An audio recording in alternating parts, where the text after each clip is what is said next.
बिस्मिल्लाहिर्रहमानिर्रहीम। मोहतरम सामीन, आज क़ुरबानी के मुताल्लिक़ चंद अहम और ज़रूरी मसाइल आपके सामने बयान किए जाएंगे। उसमें सबसे ज़रूरी ये है कि क़ुरबानी का तरीक़ा क्या है, किस तरीक़े से आप क़ुरबानी करेंगे, दुआ क्या पढ़नी है, दुआ कैसे पढ़नी है, अगर अक़ीक़े का हिस्सा भी है उसके अंदर तो कौन सी दुआ पढ़ेंगे, और अगर दुआ याद नहीं है तो क्या करेंगे, औरत क़ुरबानी कर सकती है कि नहीं कर सकती है। तो इस तरह के मसाइल का आज तफ़सीलन ज़िक्र किया जाएगा। आप तवज्जो के साथ सुनें, ख़ुद भी समझें, दोस्तों अहबाब को भी शेयर करें, और अगर कोई बात आपको समझ में ना आए तो कमेंट करके पूछ सकते हैं या व्हाट्सएप नंबर पे आप मैसेज करके मसले को मालूम कर सकते हैं। तो आइए चलिए शुरू करते हैं। तो क़ुरबानी का मसनून तरीक़ा क्या है, सबसे पहले इस पे बात करते हैं कि सुन्नत तरीक़े के मुताबिक आप क़ुरबानी कैसे करें। तो उसके अंदर चंद चीज़ों को बहुत गौर से समझिए कि चंद चीज़ों का ख्याल रखना है। सबसे पहले ये है कि क़ुरबानी ख़ुद अपने हाथ से करना मुस्तहब है, लेकिन अगर आपको क़ुरबानी करने का ढंग नहीं है तो कम से कम आप वहाँ पे मौजूद रहें कि जब क़ुरबानी की जा रही है। तीसरी चीज़ ये है कि जानवर को लिटाने से पहले छुरे को खूब अच्छे से तेज़ कर लेना मुस्तहब है कि जानवर को तकलीफ़ ना हो। चौथी चीज़ ये है कि जानवर को लिटाने के अंदर लोग बड़ी गलती करते हैं। जानवर का सर किधर रहेगा, पैर किधर रहेगा, कैसे लिटाना है ये जानते ही नहीं हैं। तो ध्यान ये रखना है कि जानवर को आप ऐसे लिटाएं कि सर किबले की तरफ हो और पैर भी किबले की तरफ हो। तो मुंह भी किबले की तरफ और पैर भी किबले की तरफ। तो इसका तरीका क्या होगा, अब हमारे वहाँ जो इंडिया के अंदर किबला किधर है, पश्चिम की तरफ है।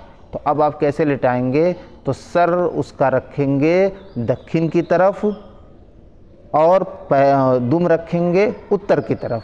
जब दुम आप उसकी उत्तर की तरफ करेंगे और सर दक्षिण की तरफ करेंगे और उसके पैर को पश्चिम की तरफ करेंगे, तब ये तरीका आपका परफेक्ट हो जाएगा। और सर उसका आप थोड़ा सा घुमा दीजिए, सर पश्चिम की तरफ भी हो जाएगा, लेकिन पैर को आपको पश्चिम की तरफ रखना है।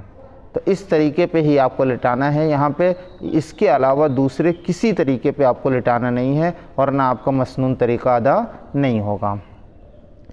पांचवी चीज़ ये है कि ज़बह करते वक्त नियत कर लेना ज़रूरी है, ज़बान से कहना भी ज़रूरी नहीं है।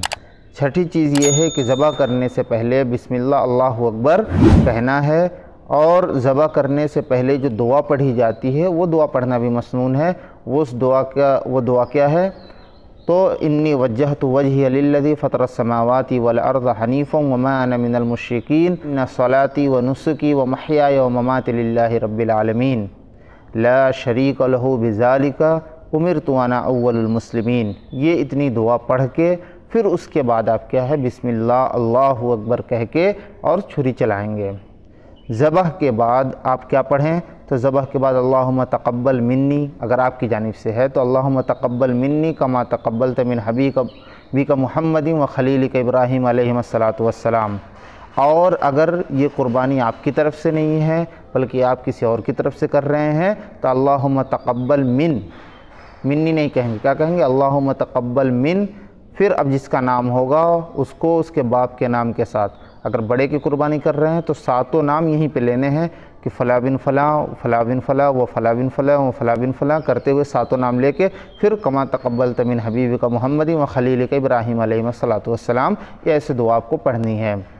अब मसला ये है कि अगर किसी शख्स को दुआ ही याद नहीं है, क्योंकि पूरे साल में एक मरतबा इसकी ज़रूरत पड़ती है, अक्सर लोगों को याद नहीं रहती, तो बड़ी दिक्कत होती है। तो करना क्या है कि अगर आपको दुआ याद नहीं है तो सिर्फ़ बिस्मिल्लाह अल्लाहु अकबर कह के कुर्बानी को ज़बह कर देना है, आपकी कुर्बानी हो जाएगी।